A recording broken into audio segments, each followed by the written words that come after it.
আজকে আরে বাড়িতে অর্ডার এসেছিল 2 plate full pulao, 1 plate full mutton আর 1 প্লেট ফুল আলুর দম।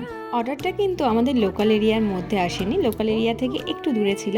তো জায়গাটা কোথায় একদমই অচেনা ছিল, সেটা ভালো করে জানার পরে অর্ডারটা রিসিভ করা হলো।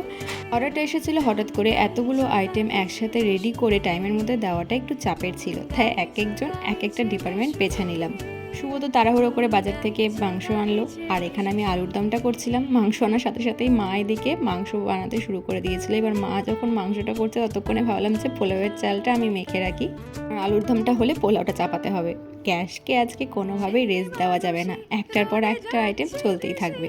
আমি তো আগেই বলেছি পোলাও আর মাটনের কম্বিনেশনটা কিন্তু বেশ ভালো, আর এর সাথে যদি থাকে একটা আলু, আহা, এই যেন মন ভরে যায়। পোলাওটা তোমাদের কী দিয়ে ভালো লাগে কমেন্ট করে জানিও। এখানে প্যাকিং করতে করতে সাইডটা গেল কেটে।